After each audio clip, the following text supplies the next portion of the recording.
Okay, I'm here with Mark Sleboda, International Affairs and Security Analyst via Moscow. Mark, how you doing today? I'm alive. Yourself, Alex? Doing great. Mark, let's talk about the EU army. Let's talk about it because Macron brought it up. He's been bringing it up a lot lately. Merkel, I guess you could say, supported him. What do you make of Macron bringing up the EU army? Do you think this is the real deal? Well, let me ask you first, Alex, because you're a European citizen, right? You're a citizen of Cyprus. So with Macron, aren't you inspired and stirred by Macron's call? Aren't you ready to go enlist in the EU army to serve in the EU's new military forces? Well, let me put it to you this way, Mark. If I had a military-industrial company, if I was making weapons, I would be very excited about Macron's EU army initiative all the way to the bank. But since I don't have that, I'm not too pumped up about it. You're not ready to go willing to fight Libya or Syria or not Syria, no chance. For Cyprus, yeah. For Greece, yeah. But no, not for these other places. Your commander-in-chief, Juncker, though.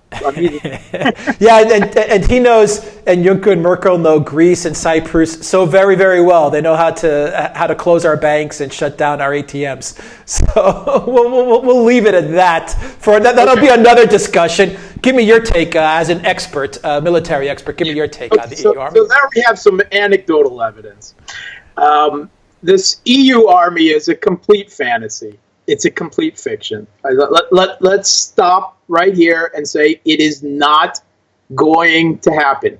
Not now, not in 5 years, not in 10 years, maybe in 20 or 30 years if the EU still exists. Because it's a lot more likely that the EU will cease to exist in the next 10 years, at least in its current form with its current members, than we are to have an EU army. Let's up there. But for the rest of that, we can talk some theoretical. We can talk some theoretical. So Macron, first of all, doing this. Macron is trying. He's got a little Napoleon complex, just kind of like Sarkozy did. I think you can say that. And he's trying to put on the big boy pants, right? He's in a kind of rhetorical confrontation with Trump that he is at times deliberately provoking, and at times he goes out of his way to kiss Trump's butt.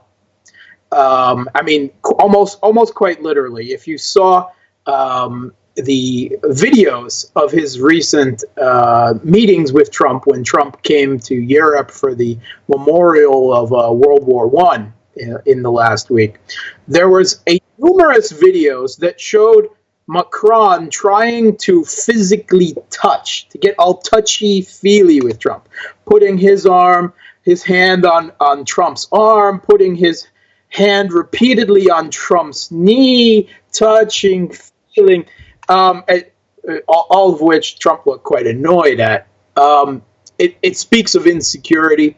It speaks of a desperate attempt to curry favor, at the same time that Macron is rhetorically attacking Trump's signature political stand of nationalism and saying it is the evil twin of patriotism, and which is a complete. These are two different things. And the way Macron talked about patriotism and nationalism, he set up a straw man argument about morality that simply has no place. That's probably for another discussion. But in the course of this, Macron also mentioned that we need to have an EU army. And I see this as Macron trying to claim the leadership mantle of not only the EU, but the entirety of the West. We have to remember that just 2 years ago, when Trump became president in the United States, that the liberal media said that because of Trump's nature, the U.S. had by default given up the mantle of the leader of the free world position. I mean, the U.S. president no longer held that, and then it was Angela Merkel. Angela Merkel was the new leader of the free world. That is what we heard 2 years ago, right after, in the months running up to after the election and when Trump was inaugurated.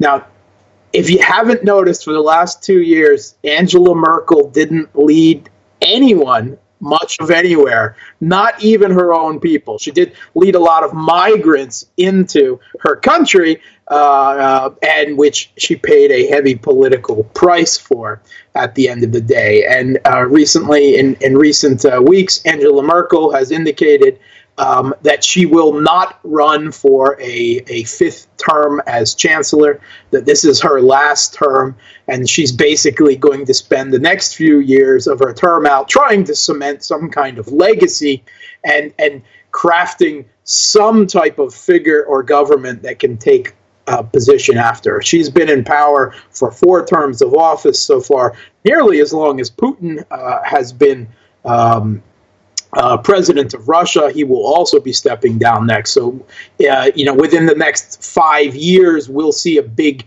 changing of the guard of these Europe and Eurasian countries and leadership. So Merkel is standing down. And it's pretty much obvious that she's a lame duck already. She hasn't been able to lead her own country. She suffered recent defeats in local polls and by-elections in Germany to a rising, what they call the far right, the Alternative for Germany, which would seek to, 1, limit migration to sensible levels for security and cultural reason, and 2, perhaps chart a different foreign policy course, one not quite as conflictual with Russia. But that leaves us with Macron. The United Kingdom is still supposedly leaving the EU in rather poor form, we must say, as May's government is close to collapse or something over in the United Kingdom. And Italy has elected a government that is Eurosceptic, to say the slightest. I prefer the term sovereigntist to Eurosceptic. But that leaves Macron, as of the big 4 EU countries, as the only sitting leader going into the next few years.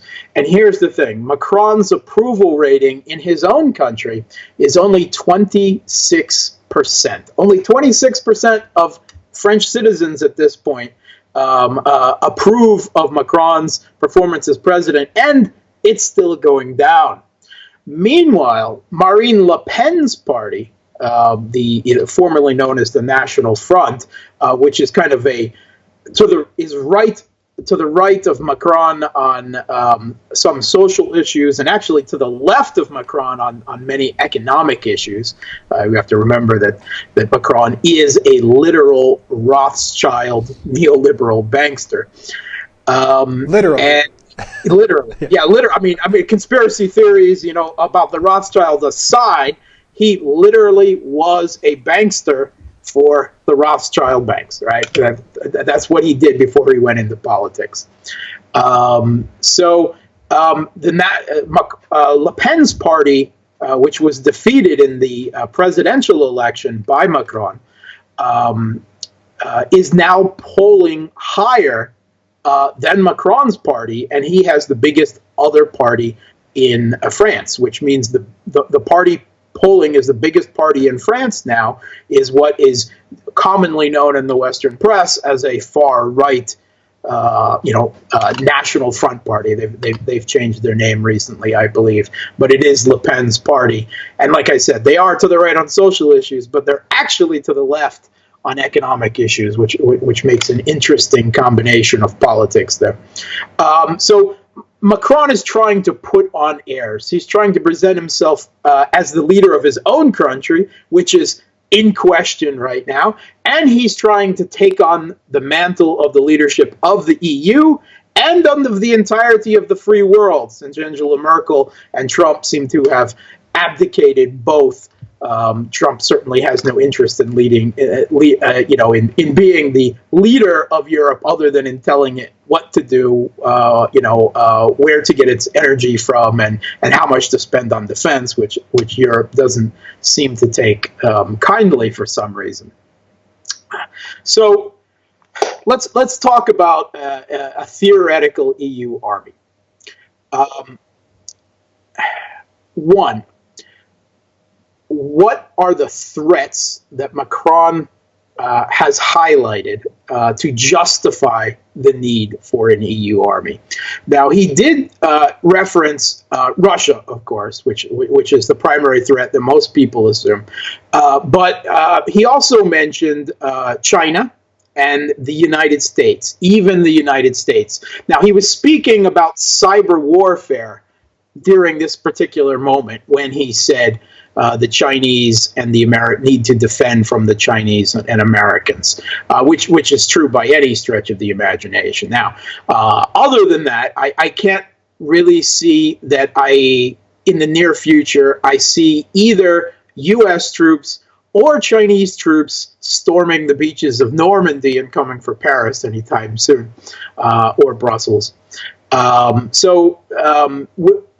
Other than the cybersecurity and covert spheres and other things, that pretty much leaves the only real threat to the EU being Russia. Now, one of the big questions with an EU army is that there's only a handful of EU countries that are not also members of NATO, which is the largest, most powerful, and it must be said, most aggressive and belligerent military bloc on Earth. Supposedly a defensive military organization, though it has never actually been used in defense and has been used in regime change and carving up European countries like Serbia and so on, usually illegally, fairly frequently, at least in the last 20, 25 years. The question of an EU army is, would this necessitate a split with NATO? One of the big things that Trump has been harboring Europe about is that they're not spending enough on defense. They're not meeting the 2% minimum defense funding that NATO requires of its member states. As of this year, there are only 5 European states, right, that are members of NATO that are meeting that requirement. That's Greece being one of them. Greece being one of them, because Greece obviously needs to defend itself from that other NATO country, Turkey. Yep. And as ridiculous as that is, with Erdogan in power, I actually understand that. Perhaps not with previous Turkish sultans in place, but that's what they're dealing with now. And we can all assume that Turkey will never join the EU, despite the lingering idea that there is still some type of accession and association agreement. It's complete nonsense. Certainly not under Erdogan. Turkey, Poland, Romania, the United Kingdom, and Estonia. Those are the only European countries that meet the minimum 2% defense spending. And Poland and Romania just squeaked by with 2.01 and so on. France itself is significantly below, with like 1.79%, and Germany is the largest country and the largest economy in Europe, is way below 2% on the defense spending. We're talking around 1%.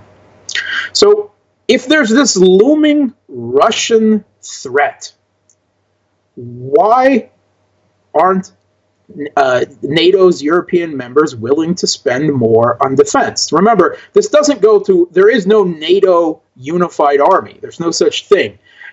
What the mandate, the 2% mandate, is simply that you spend 2% of your GDP on your own military, because they operate supposedly together. Now, I'm a U.S. military vet, and I've got some ribbons from a few NATO ops on my in my drawer, not on my chest. Yeah, let me tell you, NATO is militarily largely a paper tiger. In that it's the United States and the United Kingdom and possibly France that have real military strength, and have the United States and the United Kingdom that have an ability and interoperability to work together. But the rest of the NATO countries are there mainly for political justification, the so-called international community support for U.S. Military interventions, right? Let's talk about what they are: aggressions, regime change, so on. These European countries, obviously, a country like Estonia, the Baltics, the Netherlands, they can't have giant militaries. So what NATO has been trying to do is to get them to specialize in certain fields. Like the Baltics, one of the Baltics countries specializes in preparing for chemical and biological warfare, and they spend more on that than anything else. And you often create European state armies this way as part of NATO that aren't real armies at all. They're just specialized in small assistance functions to provide some type of assistance for U.S. military operations.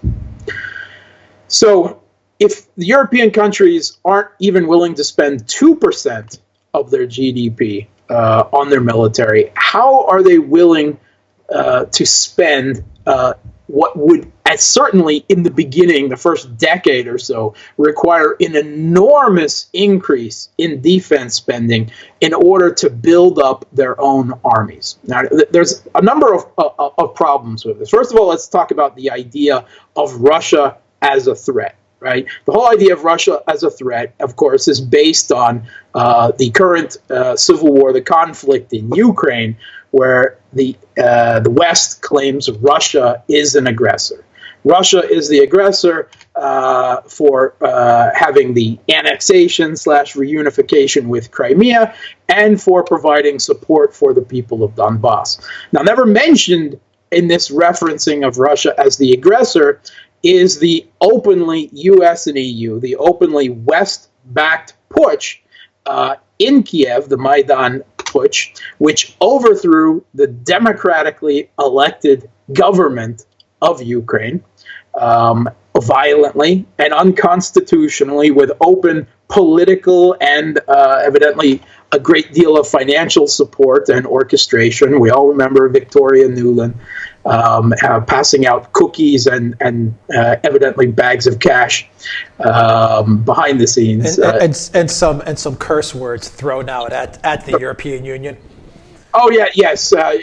When the EU wasn't playing hardball quite as much as she liked, she had a F-bomb that she dropped on the EU, talking about that. But anyway, the Ukrainian government, that the people of Crimea and East Ukraine, particularly the Donbass, overwhelmingly supported and voted into office. Not because Yanukovych was a perfect president. He was venal and corrupt and weak, just like every other Ukrainian president before, just like the current Ukrainian president.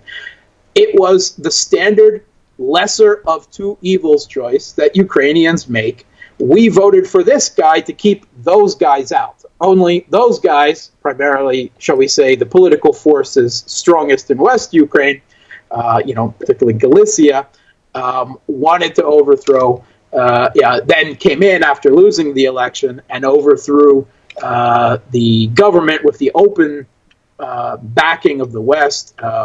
Just one example of this is the Hromadske propaganda outlet. It was a very pro-Maidan propaganda outlet. It was funded openly, started up, starting equipment, started funding by the U.S. and the Dutch embassies, the Netherlands.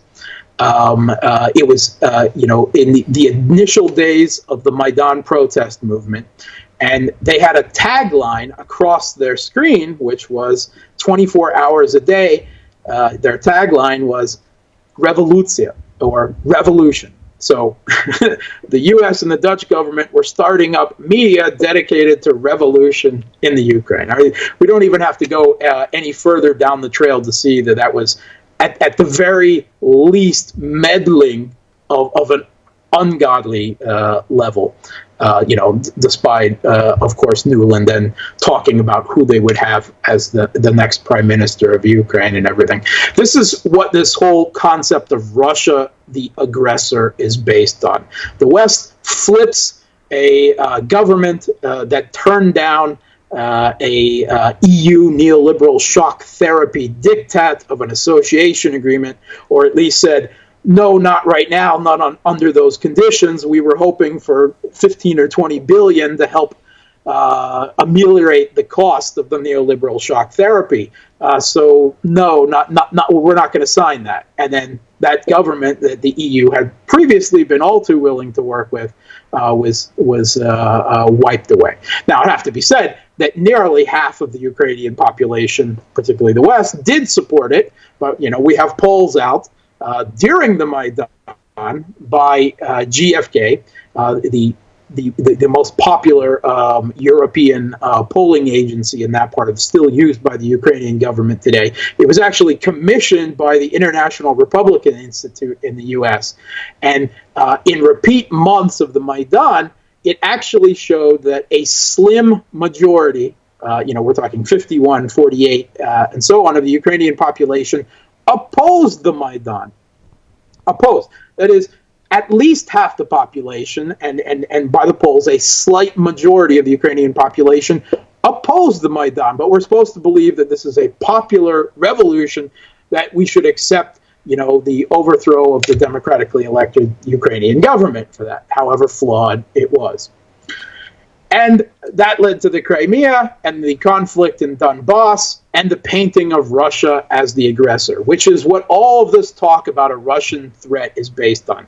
The EU meddles in a country on Russia's periphery, helps overthrow the government, openly supports the putsch that undemocratically seized power, and then declares Russia an aggressor for providing support to the other half of Ukraine in this situation. Right. The narrative that Russia is moving or has the ability to sweep across Europe in much the same way that it swept or it could have swept across Ukraine. But let's take a look at defense spending.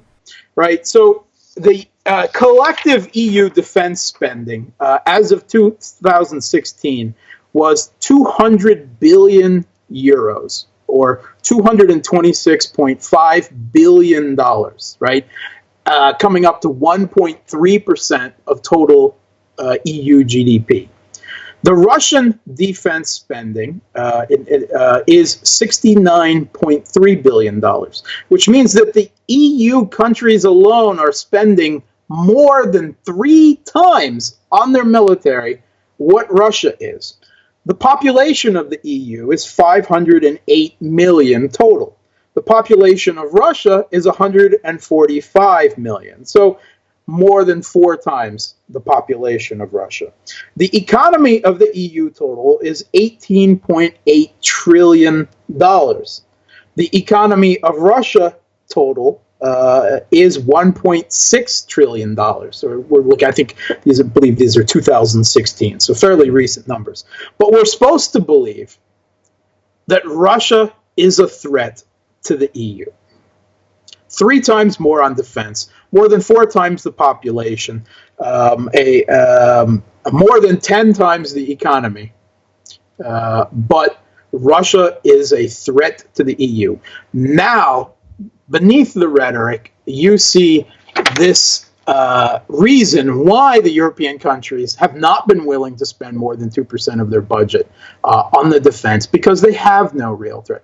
This is what NATO is really used for. It's used for power projection, right? Stoltenberg, when trying to justify NATO to Trump, pointed out exactly that it is essential for projecting U.S. military power into the Middle East, right?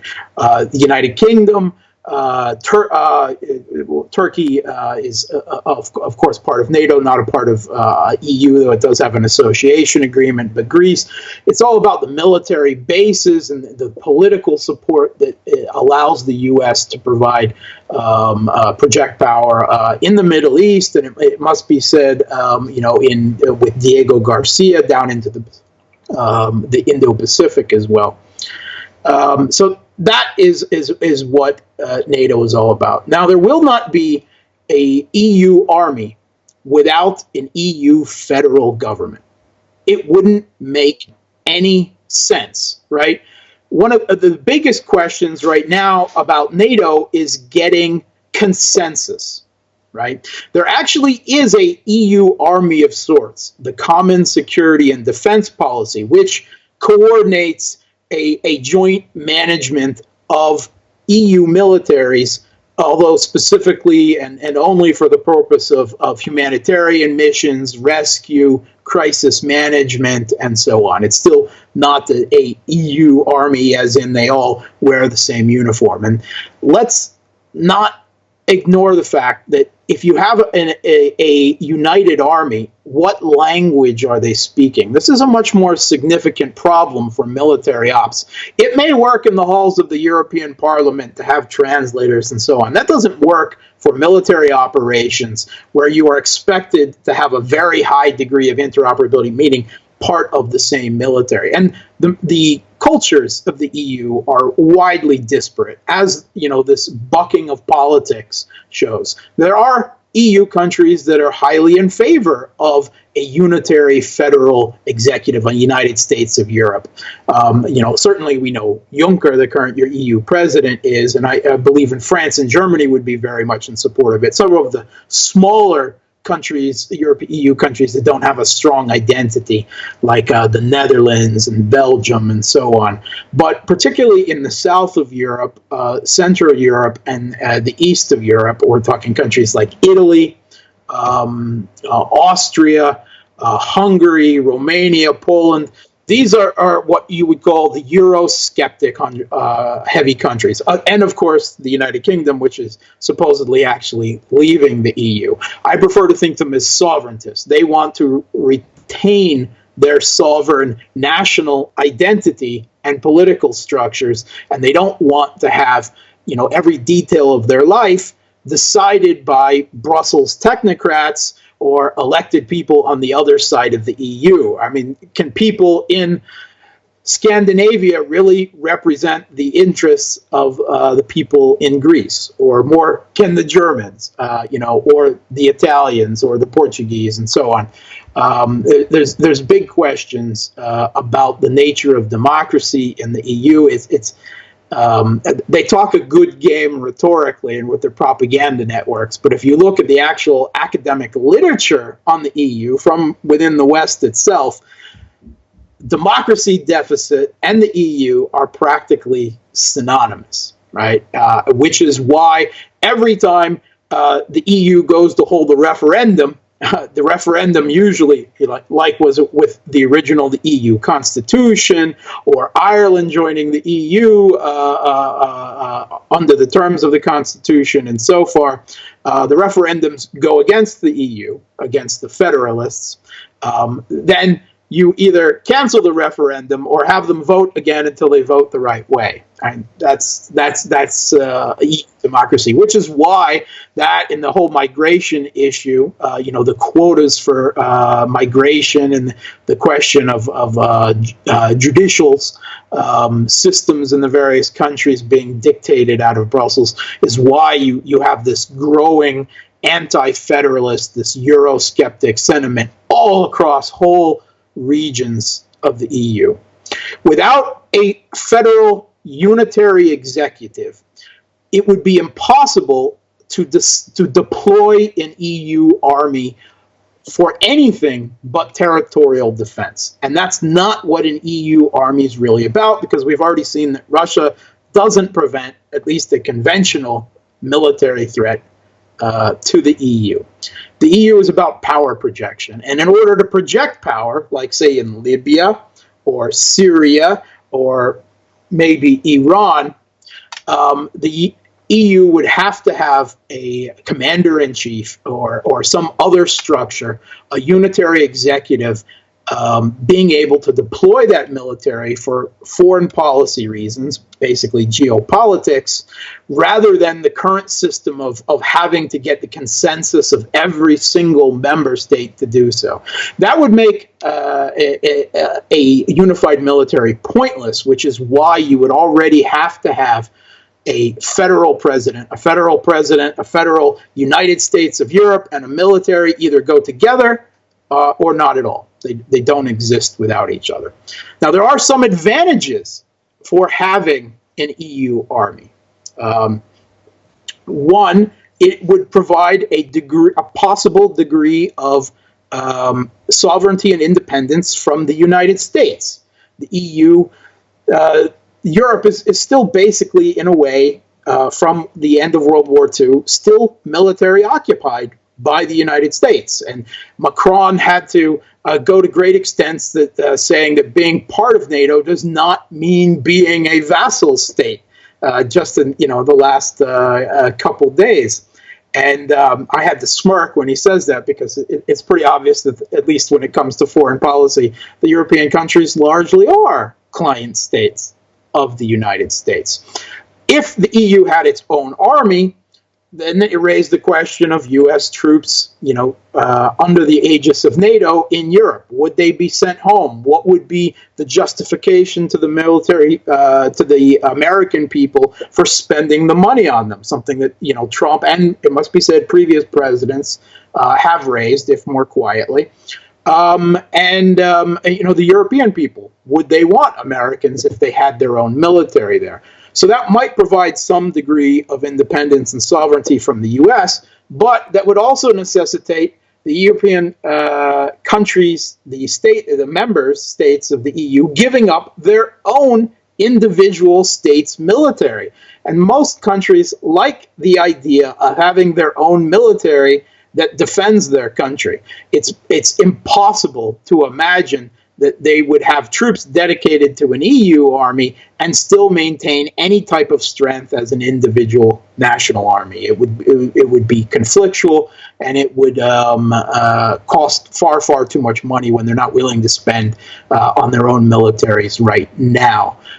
So they would lose a principal facet of their own sovereignty and independence within the EU, that is their own national militaries. And I just can't see most EU countries willing to give that up. When it comes to the military-industrial complex, as you mentioned very astutely right in the beginning, there are advantages to it. Because right now, under NATO, the U.S. pushes European countries to buy expensive U.S. military equipment, such as the boondoggle F-35,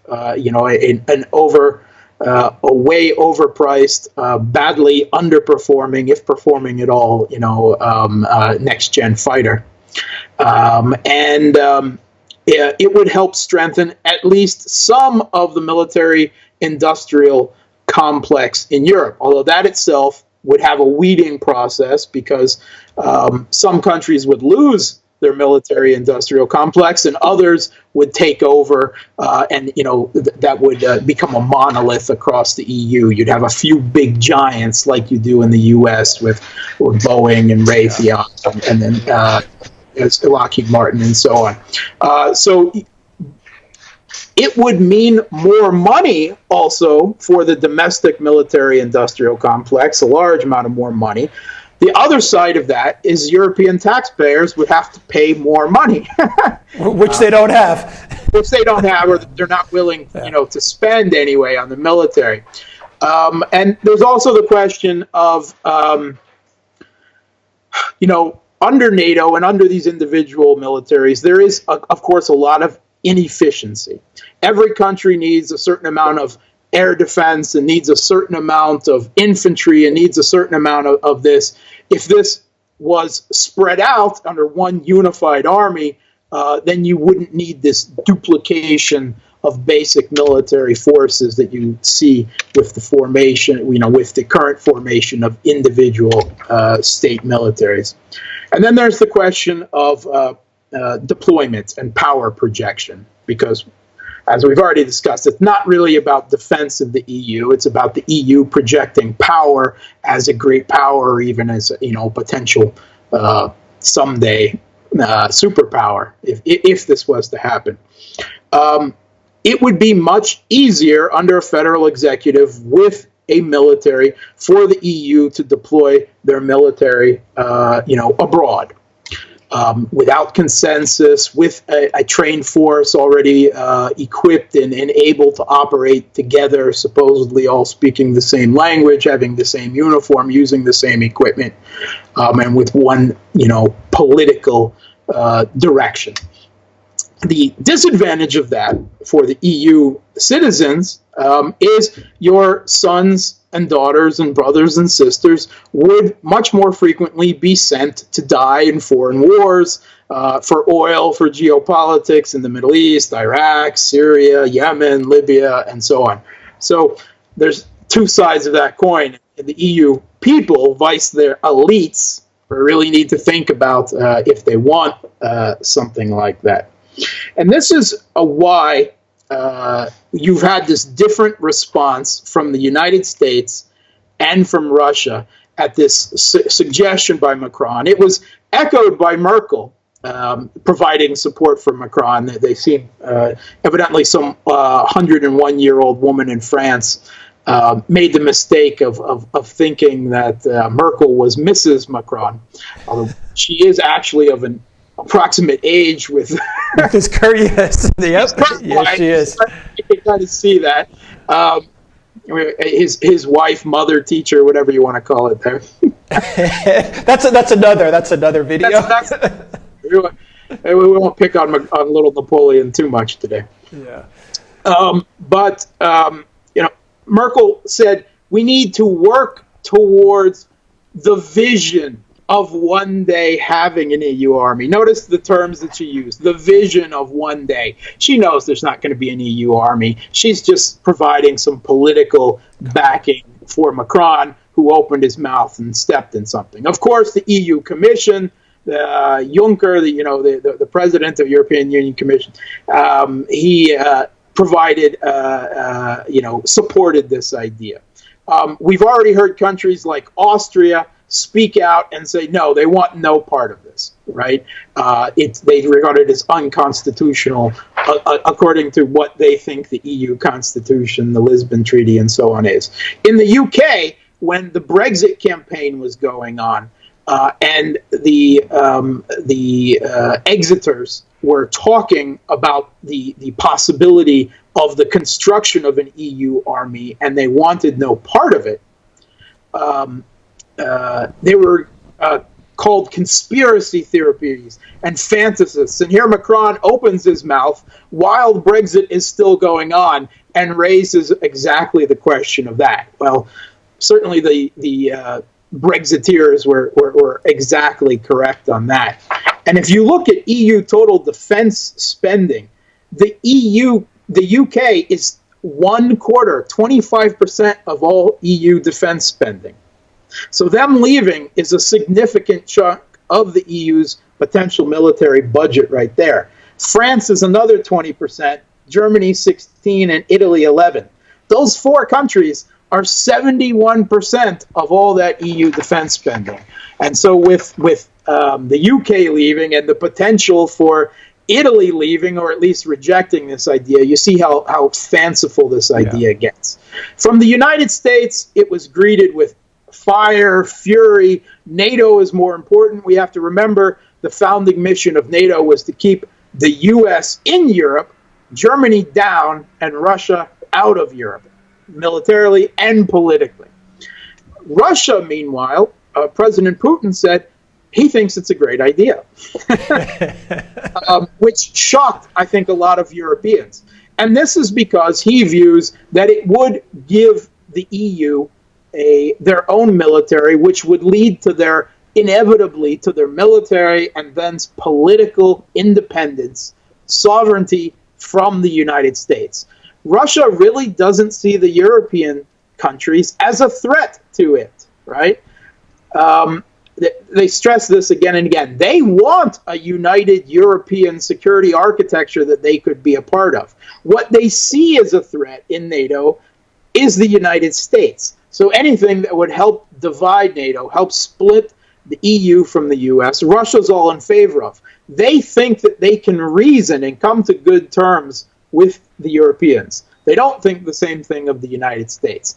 This is why President Putin, suggested this, and he says that he regards this as an essential part of moving towards a multipolar world with Europe as one of the own poles of this. Unfortunately, the European countries politically, economically, I don't see them going there. The U.S. has far too much control of their own governments. They're not going to allow this because not only for geopolitical reasons, but for the cost to their own military-industrial complex economically. And the Europeans can't agree on anything. And it seems like far too many of the European countries are revolting, not just from the idea of an EU army, but from Europe itself. Yeah. In its current form. And again, in 10 years, it's a lot more likely that we'll see more members leave the EU, and certainly the Eurozone, than we will see an EU army. It's not going to happen. It's a great fantasy to talk about for military, military analysts, security studies people, but it's a pipe dream. Yeah, I think Macron is... listening to you, it sounds to me that Macron was trying to find a way to say, you know what, I would like more a united States of Europe. I would like a more integrated Europe. And an EU army would be a nice piece. It would segue into that. And it's amazing. As the EU shows more and more cracks in this backlash against the control of Brussels neoliberal technocrats increases, the issue of migration, national identity, they're trying to destroy it in EU.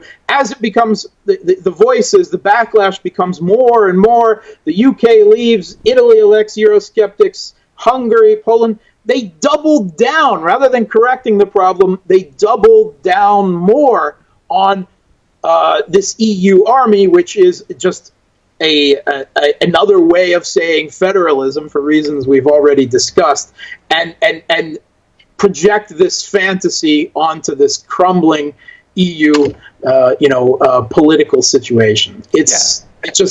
It blows the mind. They double down because I think they're all realizing that their time in power is finite. I mean, looking at Merkel, who is the queen of Europe, and to see that she's going to be on her way out probably much sooner than 2021, and Macron has until 2022, I believe. That's his term. The last time we saw relatively unified European armies, that was what? Hitler and Napoleon. Yeah. Not good times. Not good times at all. It's not for me. Yeah. I'm a U.S. and a Russian citizen. You Europeans, you work this out for yourselves. But I have to say, as an analyst, I don't see it happening. Yeah, I agree with you. And I think most Europeans, going back to your point, I would say a vast majority of Europeans in each country do enjoy the idea and feel comfortable with the idea of having their own national military. It's essential to national identity and national security. Absolutely. Mark Sleboda, International Affairs and Security Analyst via Moscow. Thank you very much for discussing the EU Army. Guys, click that subscribe button, click that notifications bell, go to the Duran shop, buy a t-shirt, and also donate to our PayPal and Patreon page. The links are in the description box down below. Mark Sleboda in Moscow. Thank you very much. Take care, everybody. Thanks.